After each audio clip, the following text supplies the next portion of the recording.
Hi, everyone. Welcome to the Conversations with Nicole show. I'm Nicole Huckabee. My guest today is my former colleague and Emmy-nominated news journalist, Wendi Redman. Having built a successful news career across various U.S. markets, Wendi is now embracing a new chapter, stepping back from the news desk to focus on her family and her new passion for writing children's books. Her first book is JoJo Go-Go. Wendi talks about her inspiring transition, her motivation for writing stories that encourage empathy and joy, and the adventures that lie ahead. I'm excited to reconnect with my former colleague and friend. I hope you enjoy our conversation. Let's get started.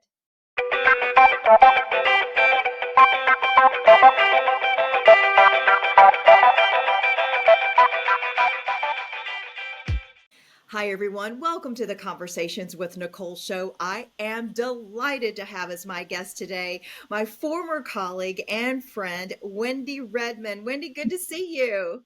Good to see you too. It's been a while. It has been many years since we worked together at WBTW News 13. Folks in the Florence, Myrtle Beach, South Carolina area, of course, loved you when you were there. And I was trying to think, how long did we work together? Several years. Must have been, I think it must have been three-ish. Yes. Because then my now husband proposed to me on air there. I don't know if you remember that. And then we moved away after my first contract because he had another job, so I had to go with him. But yes, it was too short. It was too short. People love you. You're someone that is unforgettable because of all the wonderful things that you do in news journalism, and your on-air presence was magnetic, and people just really love you. You're beautiful inside and out, and so it's a given that your journey across the country and markets and television markets across the country was so successful. So when you left TV 13, walk folks through your next steps and where you are now. Okay, first of all, I can say all those beautiful things you just said about me to you as well. I love you so much, Nikki, and it's so I love you. Okay, so to catch everybody up, husband proposed on air on my last day, mind you, at WBTW. We moved to Shreveport for his job. Then we moved to Savannah. We got married. I know you were at the wedding, Nikki, so that probably was even the last time I saw you. Yes, it was. I forgot that I was at your wedding. Yes, got married in Debadoo. So we went back to South Carolina for that. And then he got another job in Tucson, Arizona. So we were there. And then now he got a job in Tri-Cities, Washington. So we are over here. And when I was in Tucson, we had two beautiful little girls. They're now 5 and 3. And you know how it is when you have little kids, right? It's just, you feel so torn between wanting your career, but then also wanting to raise them yourself. And then, so I thought when we moved here to Washington, I thought this was a perfect break for me just to take a pause. I don't plan on being out of television for forever. I would love to get back into it when the time is right. But it just felt like a natural right time to pause to raise my girls because they weren't in school at all. My youngest just started. So, and then I still have one at home. So that's just kind of what I've been up to. Yeah, I have so much respect for everything that you said. And I do think as mothers, the struggle is really real when it comes to how do I feel like I'm being my best self for my children, the best self for my career, the best self for my husband. Those are a lot of things to take into consideration. And, I'm happy for you that you are able to take a pause because I believe what's meant to be will be. And when you're ready to go back into television, you are so talented. You are so bright. You have so much to offer. That opportunity will be there. But, when that time comes, or if it doesn't come, it will be for the reasons that are good for you. So kudos to you for being brave enough to walk away, because I do think sometimes in this world of television news, women especially get nervous for walking away thinking they may not be able to get back in because as we age, I believe we are looked at differently. That is so true. And that is a horrible, horrible fact. It's a fact, Nikki. It's It is. not just, we're It is. not just dreaming it. This happens. Women do age out. I mean, I guess anybody can age out, but especially women will feel it first. And we've just seen that time and time again. And so, yeah, I am 41. And so now is the time when I actually did have a lot of people tell me, like, to be careful, you're kind of getting past your prime. What? Out of your 30s is past your prime? That is. But Same. I'm with you. I believe that if it's meant to be, it'll be. Now's the right time for me to take a pause, so I'm going to do it. And if it's there for me later, which I hope it is, God willing, then that's where I'll be, and I'll be ready for it. Yeah. I think that's the key, having faith and knowing that what's right for you will happen for you. And no matter what you do, you Mm-hmm. will be successful. And that is what we have to hold on to. So, all of that being said, you made this transition, and I totally understand that and respect it and admire it greatly. You said, I have within my soul to write children's books. Tell me about that. Well, it's so funny, Nikki, how this happened. So, in the news industry, we're just constantly writing all day. You're under deadline. You're like, you're just Yeah. going as fast as you can, right? I have 30 seconds to do this. I have 20 seconds. Okay. So, so I got out of that and I was like, whoa, different pace of life. But also, I felt like I needed a creative outlet to write. And so I thought, well, nothing's stopping me from writing. So I just sat there and I just started writing little stories for my kids, not thinking anything of it, just kind of releasing that creative energy I had, I guess, right? And then after a little while, I started thinking, man, they really like these books. These kind of are a hit with them. So why don't I'll go online, see how I can make them into an actual book so they can hold them. If my mom wrote a book about me, I would love to be able to hold that book. Yes. Right. And so I'm going online, I'm looking, I'm like, okay, well, now I need an illustrator and now I need this and now I need that. And this is going to cost X amount of money. And then I thought, okay, well, why wouldn't I just self-publish on Amazon then at that point? And then I just kind of tabled the idea for a little while. And then one of my good friends from Tucson, Arizona, we just so happened to be talking on the phone, and she was like, guess what? I just self-published my first book on Amazon. I was like, oh, that's great. I was thinking about it, but I don't know. I don't know that would work out for me because I'm not going to go online and find some random person to illustrate these books. And she was like, oh, it's my dream to illustrate, because she's an amazing What? artist too. And she had just been through the process of writing a novel and self-publishing it. So she knew a little bit about this world. And I was like, oh, everything is aligning. Isn't that crazy when that happens? Yes. Yes. And so I said yes. And she started working on it. And then I realized, Nikki, because I was not thinking all this through, I'm like, oh no, now I'm a business. Okay. Now what? So so now what? So I created my own LLC. So I am the CEO of a publishing company. Nice. Love It's it. just me. Women in It's just power, me. women in leadership. But I never saw this for myself. If you would have told me even, like a year ago, you were gonna have your own LLC and run your own business, Yeah. just myself. But even still, I would have never ever believed you in a million years. So that's kind of how all of this happened. And so, but everything just kept working out. Everything kept aligning. Every time I had a hesitation about something, then it was literally like the next day, something would come into my life to put me at ease about it. So I just feel like this is the path I was supposed to be on. I just felt like something was pushing me the whole way. And so now we're here. So the book just released, and it I had no idea what to expect. It did really well on the first few days. It was number one in a category on Amazon, which was really exciting to see. So it became a top new release.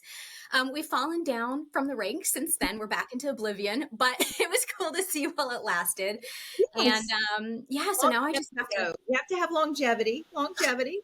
Yeah, well, I need to, kind of find ways to get the word out now because I got to keep it going. I need to publish more books. Well, I'm sure that you will. So tell folks about this book. The name is Jojo Go Go, Mm-hmm. Yes. and a little inspiration within your own family, I understand, with some of the books. So talk about that. Yes. Yes. Definitely I was inspired by things that, happened with my kids, or just, kind of things that I've experienced as a mother. My oldest name is JoJo. And she used to just always say, when she was just learning to talk, she used to always just say, JoJo, go, go, because she wanted to go to everywhere. And I just thought, oh, that's so cute. And that just wound up being the name of the book. So here it is, JoJo, go, go. Wonderful. And I love it. It's beautiful. It's a beautiful cover. Yes. well, thank you. Well, I can't take credit for the cover, but Elizabeth Wilder was the one who did all of the beautiful illustrations in this, and it's just gorgeous. And she knows the girls, so that's another great thing. She knows our family really well, and so it just was the perfect fit to be able to have her do all the illustrations. But the book is just about this girl that has so much energy and can't calm down and needs some Well, help. I can relate to that, right? I hope so. I hope I'm not alone on that. Oh, And so, like, as a mother, you're always trying to figure out, oh my gosh, this little kid is going to hurt themselves. They have so much energy running all around the house, getting into all these things, getting into trouble. Okay, so now it's time for JoJo to go. I need to take her out, and we need to explore. We need to do stuff. I need to keep her busy. And so that's just it's just about a mother and daughter, and what they do during the day to try to release some of this energy. I love that. Now, I believe there's a fur baby involved in your book as well, right? Oh, there is. There is. So we have an English bulldog named Tinkerbell. And Which I she, remember when you got Tinkerbell. So that's how long I've been around knowing you. And I remember when Tinkerbell yes, was only love before the children came into place. yes. So, oh my gosh, she's such a baby doll. And in the book, we call her baby. Well, in the book series, I guess we call her baby puppy. In this one, she just makes a little cameo. But she's in there, and I know you know this about her, but she's had a really tough life, right? So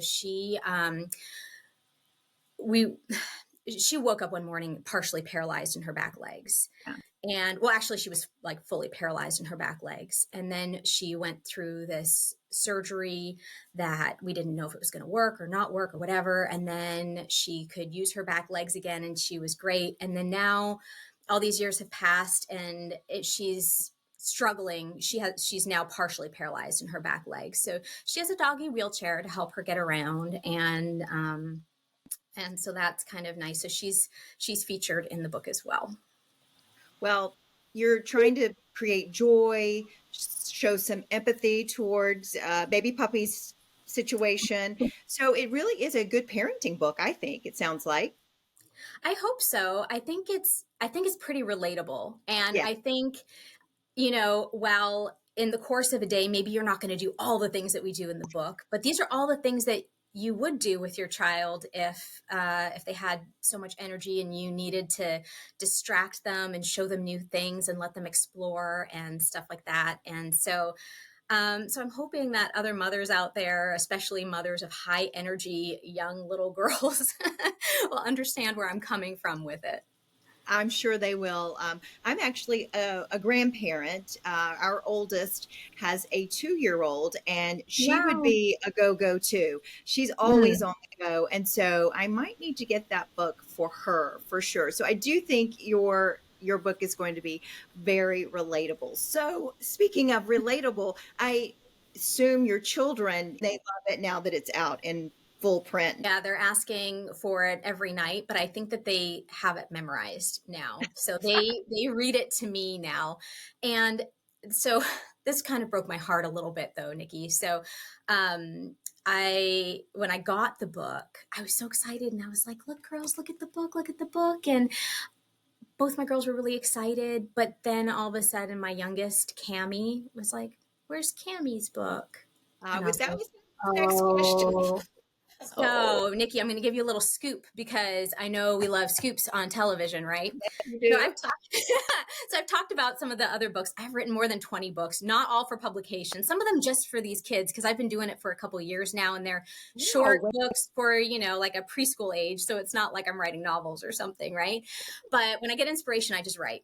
And but there's several more that I would like to publish. And so the next one, I would at least like to do one more for Cami, because I think that would be important. If sister has a book, then she should have a book. And but I've never talked about what it is. And so the next book that we are hoping to put out is called Crafty Cami. And this one is also very inspired by real life events. Um, she is a kid that colors and draws on everything, but arts and crafts are her favorite. And so it's about the struggle of getting everything drawn on all over the house, or the messes that happen everywhere, but then also trying to encourage that creative spirit, because you don't want to stifle that. So that That's will be hopefully the next one. that is awesome. Crafty Cammy, Yep. who I can't even imagine writing 20 children's books. I mean, you're so talented. That's incredible. So you've got a lot of books ahead of you, it sounds like. Well, I'm hoping, I want to share as many as I can. There are a few that I know that would, probably wouldn't be. They're probably more specific for my girls that might not be as relatable, but I still write them because that's why I was doing it to begin with, right? And Right. so, yeah, but at least a dozen of them I probably would want to publish. But I'm just taking it one book at a time. We have to see how the first one goes, and then hopefully it's good enough that we can do the next one. And then if that one does well enough, then we'll see, but just one step at a time. Yeah. Well, I think that makes it doable. You don't get overwhelmed. You just steady the course, just kind of Hmm. continue the course, continue the pace, and it all starts to evolve as it should, as it sounds like it already has with your life. I mean, you have a beautiful family, you have a great Thank you. career, and now you're just in this next transition. Speaking of transition, what would be some advice that you would share with women who, feel like they need to make a change for their children? Because so many people relate to that. Well, I think it's just a case by case situation, right? Because our families all have different needs. I would say my best advice is um, to follow your gut, follow your heart, because that has never led me astray, never once. And I don't know, I'm sure I must have told you this, Nikki, but I had a couple of job opportunities besides Myrtle Beach, but I had before I had come there, and I had verbally committed to going to Myrtle Beach. I had a great feeling about it, right? Well, then along came some much bigger offers, Yeah. and I kind of struggled with it for a little bit. But when I thought about going to those other places, I something didn't feel right. Right. But everything on paper was saying that you should go. You should go Right. do these other like bigger markets. And I just thought, I don't know. I don't know. I talked to my dad, and he was like, Wendy, you gave your word you were going to go to Myrtle Beach, and I think you should go. You got to, hang on to your word. And when I got there, everything just clicked. Everything just felt right. And I was excited to go there. And I didn't feel like I had missed out by not taking one of those other jobs, Sure. because I didn't feel that they were right. So anyway, I guess long story short, I guess that would be my advice, is just to Great. really listen to your gut, listen to your heart, do what's best for yourself and for your family and for everybody that looks different. So there's no way anybody else can tell you. Yeah. I mean, people can try to give you advice, but they're not in your shoes. And if you imagine going down one path and you think, well, this is what I should do, and it doesn't feel right, then stop, reevaluate, look at the other path and see if that one feels right. I agree 100%. I think too often we discount what we really are feeling because we're looking at someone else who would make that decision or what looks good Mhm. on paper. Had you not made that decision to come to Myrtle Beach, you would have never met your husband. That's no, I would have never met him. I wouldn't have had my girls and my dog. And it would have been a completely different life that I can't even imagine. And I love my life. I love my family. And I'm just so glad everything worked out perfectly. Well, you just are someone I admire. I always enjoyed working with, and I'm so glad that our paths got to cross because you made that decision to come to Myrtle Beach and we had the opportunity to work together. I know the sky is the limit. The world is your oyster when it comes to this next season of your life with writing children's books. You just are so talented, as I've said before. So, no Oh, doubt this is just going to continue on with writing children's books. So here's a look at the book again. This is JoJo Go-Go, and it is on Amazon. So you can just look it up and find it there. I published through Amazon and Ingram Spark, so you can find it through there, and they have distributed it to a lot of other platforms as well. So I believe it's on barnesandnoble.com and some other places you might find it. But I know Amazon is kind of one of the main ways that people find books. You can also check out my website. It's wendyredman.com, and join my email list. And then that will kind of let you know about all the different things that are coming up. And I'm going to shoot out some fun freebies or some different things that I think the kids might like. So that could be another fun thing to do. And your Instagram account too is one that yes. we'll like to follow, because you do have one designated just for your children's books. Yeah, so I just started it, and it's hard to develop that following when you just start. It's so hard. So please give me a like and follow. Yeah, so I just started that. It's Wendi Redman _author. And then I just wanted to keep it a little bit separate from my TV stuff, because I know a lot of people follow me for TV stuff, but maybe they're not as interested in children's books. Although I do post a little bit on my Wendi Redman Facebook page and then my Wendi Redman Instagram. But if you want just straight book stuff, then it's Wendi Redman _author on Instagram. The other thing is, everyone just needs to follow all of your platforms, and that way we won't miss anything. That would be great. I would love that. Yes. I love it. Well, listen, any final thoughts of words of wisdom about your life, or advice on maybe if someone wants to be an author like you are now? Well, I would just say, write the book. If it's in your heart, do it. And even if it's just for yourself, I can't tell you how accomplished I felt and how proud of myself I felt just by writing it.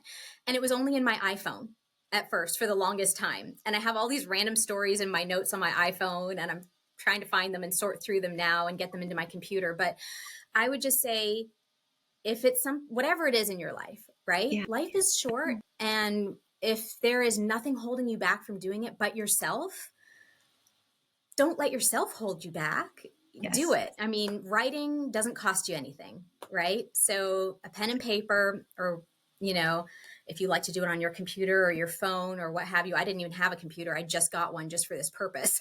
So I totally get it. If you don't have that, honestly, you just need a pen and paper to get started. Just do it. I love that. That's good advice. I think sometimes we think we have to be so formal, or we have to do it a certain way, or this has to all be done before we can write, or yes, take another career or do something else. Sometimes you just got to do it, right? Well, just do it and see how it goes. I mean, when you are inspired to do something, when you feel really passionate about doing something, I kind of feel like that's your signal to check out that path and see what that is for you.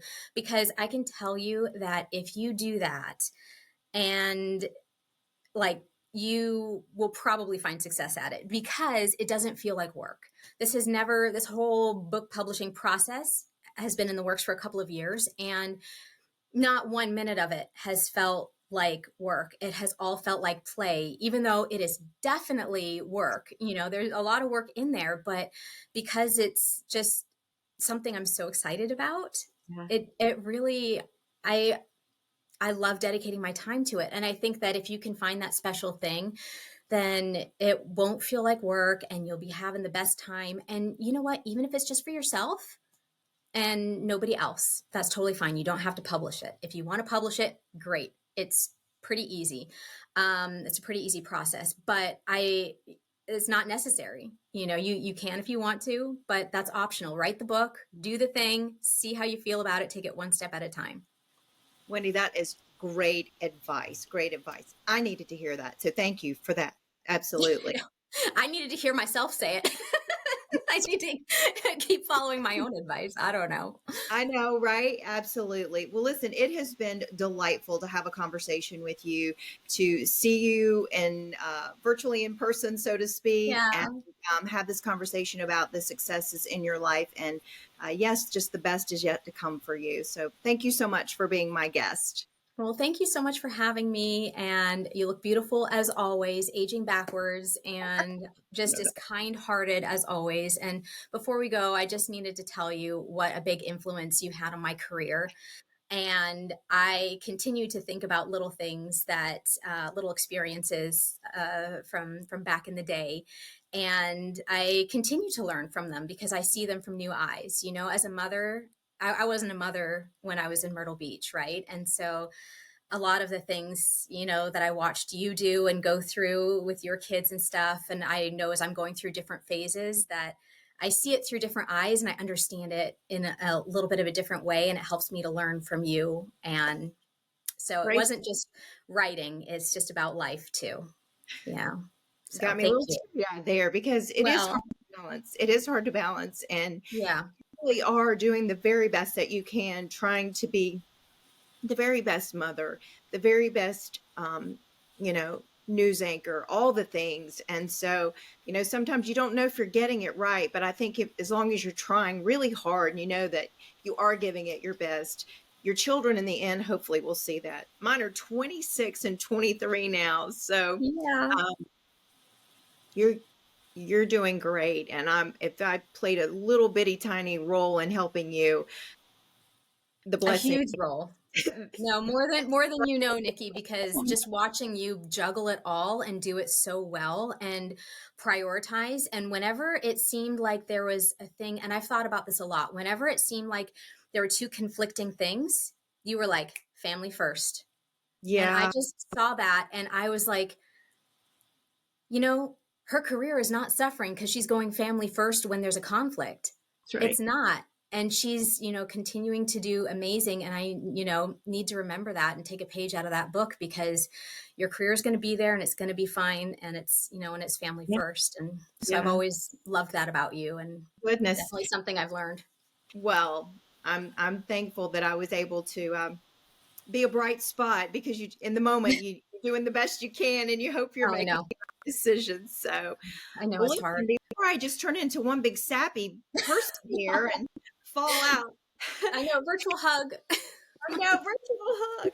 Oh gosh, thank you so much again for being my guest, for what you shared, and for the bright light that you are in this world, and for so many families and children that will benefit from your talents and what you want to bring to the world of children's books. It's awesome. Thank you so much. Thank you, Nikki. It's always good seeing you. We need to catch up again soon. I absolutely. I need to just get on a plane and come visit you or something. I know. I think I'm overdue to come out to South Carolina too. So Yes, we should have a reunion. That would be fantastic. for sure. Again, and that will do it for this edition of Conversations with Nicole. Until I see you again, I hope you have a great day.